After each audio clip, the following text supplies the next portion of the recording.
পারিবারিক বিরোধ, গোষ্ঠীগত দাঙ্গা বা আধিপত্য বিস্তারের জের ব্রাহ্মণবাড়িয়ায় গেল ৬.৫ মাসে ঘটেছে ৩৬৩টি রক্তক্ষয়ী সংঘর্ষ, যাতে প্রাণ গেছে ৫ জনের, আহত হয়েছেন হাজারেরও বেশি।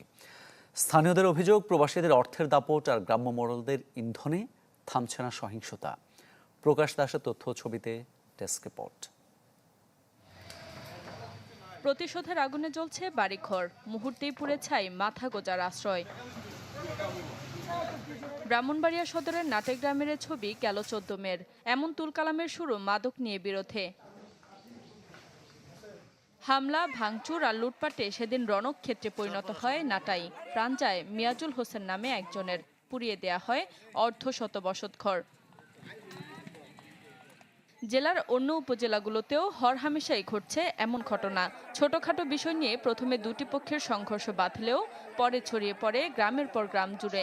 ট্যাঁটা, বল্লম সহ দেশীয় অস্ত্রশস্ত্রের মহড়ায় ঘণ্টার পর ঘণ্টা চলে তাণ্ডব লীলা। কখনো বা রাতের আধারেও টর্চ লাইটের আলোতে চলে রক্তক্ষয়ী সংঘাত। পরিসংখ্যান বলছে, গেল ৬ মাসে ব্রাহ্মণবাড়িয়ায় পারিবারিক ও গোষ্ঠীগত সংঘর্ষ হয়েছে ৩৬৩টি, যাতে নিহত হয়েছেন ৫ জন। তবে বেসরকারি হিসাবে এ সংখ্যা ৮, আহত সহস্রাধিক। সংঘাত সংঘর্ষে একদিকে যেমনি ঝরছে প্রাণ, তেমনি অঙ্গ হারিয়ে পঙ্গুত্ব বরণে নিঃস্ব হচ্ছেন অনেকেই। সন্তানগুলো নিয়ে কই যাব, কি করব? সরকারের কাছে একটি আবেদন, সরকারের আমার স্বামীর অন্তকে ফাঁসি দেয়।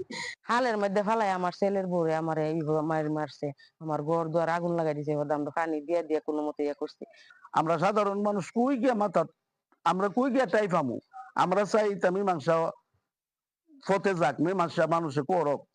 নাগরিক সমাজের প্রতিনিধিরা জানান, আধিপত্য ধরে রাখতে মারামারিতে টাকা পয়সার যোগান দেন প্রবাসীদের কেউ কেউ। থানায় মামলা হলেও অর্থের লেনদেনে আপোস রফায় পার হয়ে যায় অপরাধীরা। সমাজের যে মোড়ল শ্রেণীটা আছে, তারাই কিন্তু এই ঘটনার নেপথ্যে থাকে, কলকাঠি নাড়ে।